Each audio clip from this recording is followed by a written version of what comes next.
Luck is what happens when preparation meets an opportunity. So don't depend on luck, keep working. Good morning everyone. I Akansha looking forward to tell you about national income. As income is the important source for survival of life, so we should know how much value has been added to the raw material or intermediate goods by the firm during each productive stages, and which we calculate in value added method. After that, with that production process, how much income has been generated, which we are calculating through income method, where we come to know how much income has been earned or generated in our economy or nation. And later on, after knowing the income generated or earned through the income method, we move towards the expenditure method, where we will learn about how much expenditure incurred or done from that income earned through income method. So let's move to the topic now. Very first, I would like to proceed or start by telling you the very basic questions. Who estimates national income? Here is your answer. National income is estimated or measured by Central Statistical Organization. So, how to measure national income? We are having three methods to measure the national income. First is value added method, which is also known as product method, then income method, and the last expenditure method. In this video, we will go through two methods, that is value added and income method. So, let's continue with it. Here is the first method to calculate or measure the national income, which is value added method. It calculates or measures the value added at each productive stage by the firm within the domestic territory of our country, or we can say it measures the value added to the raw material or an intermediate goods by the firm. As we know that value added by each producing enterprises is also known as gross value added at market price. So by using value added method, we are getting gross domestic product at market price, as all producing enterprises within the domestic territory of a country during 1 year is equal to GDP at market price.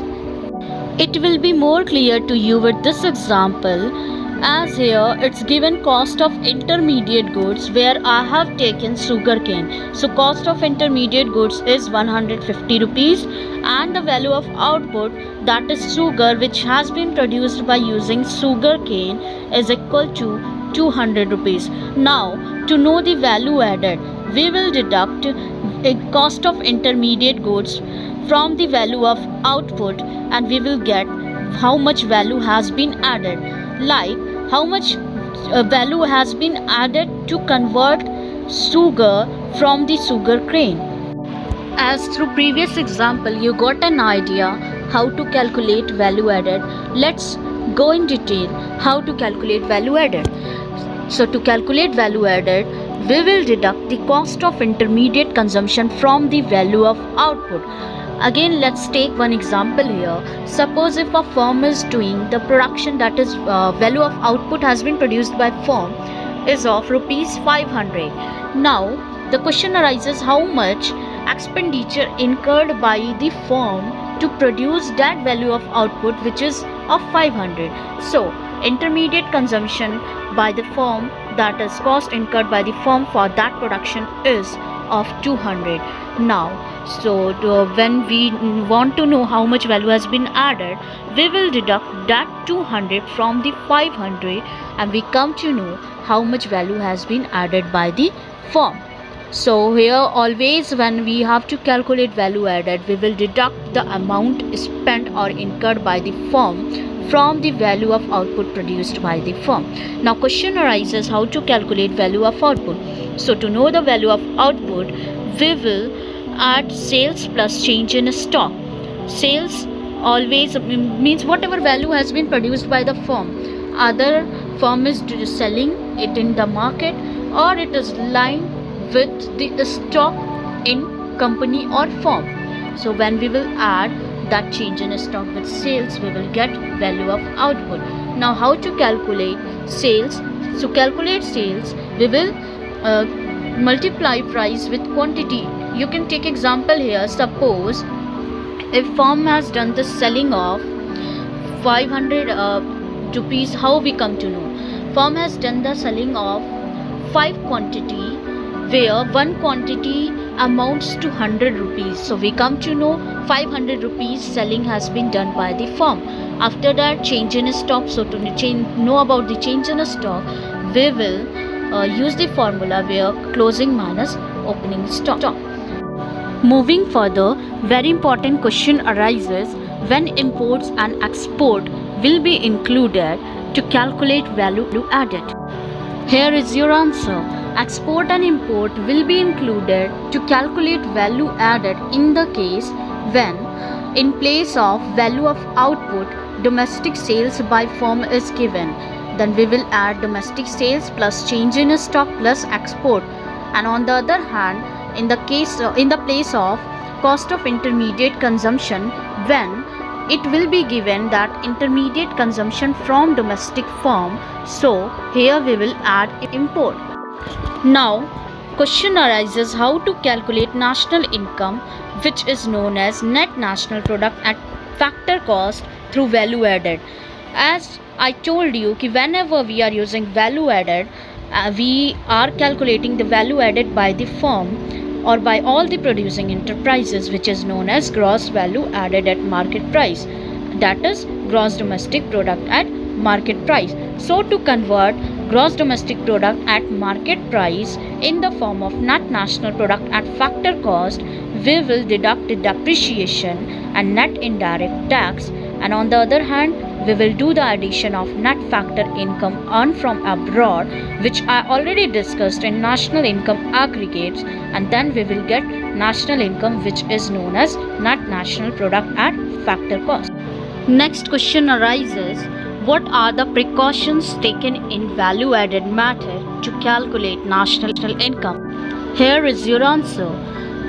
First item is sales and purchase of second hand goods, which will not be included in national income. The reason, you can take example, suppose if a person using mobile, but after 2 years when he is doing the selling to other person in the form of second hand goods, so that is not included in the national income, but commission what is earned by the person for the selling of second hand good, it will be included. Next item, that is value of intermediate goods, is not included. As I already told you, when we talk about the cost of intermediate goods, it's already included in the cost of final goods. If we will count it, it will create the problem of double counting.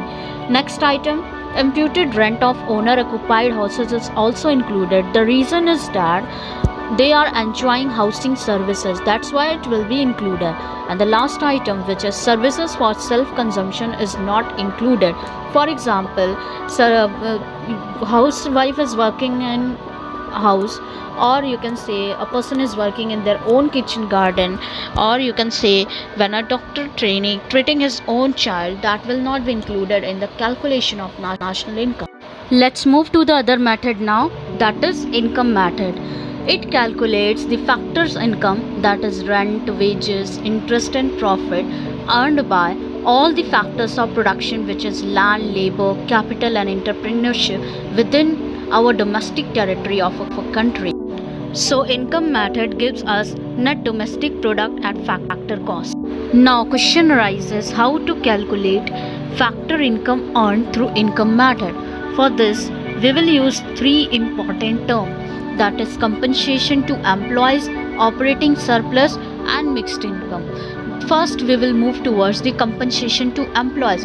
It is the amount paid to employees by the employer, either in the form of cash or kind or in the form of social security scheme. Now what is social security scheme? Like pension paid by the employer to their employee. Next is operating surplus. Operating surplus is the surplus earned during the operation or operational activities by the firm, which is rent and royalty, interest and profit. Now question arises, if profit is not given, how we will know the amount of profit? You already know that profit is used to provide the dividend, that is part of profit, to their shareholder, or profit of the entrepreneur is used to pay corporate tax, or profit is lying with the firm in the form of undistributed profit. Now next one or item is that is mixed income.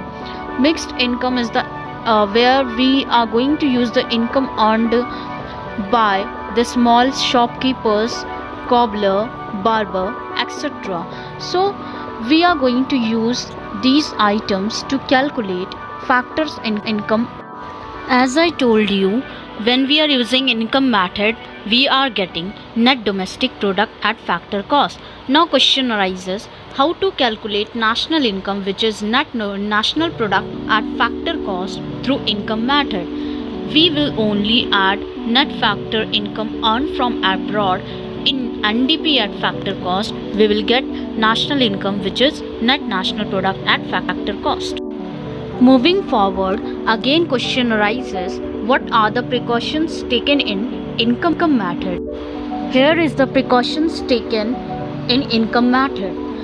Very first, transfer payment, which is only the receipt concept but not the factor income earned through factor services. For example, gifts, donation, scholarship, indirect tax. Next item, illegal money earned through the smuggling and gambling should not be included. Next item, that is windfall gains, which is prizes won, lotteries will not be included.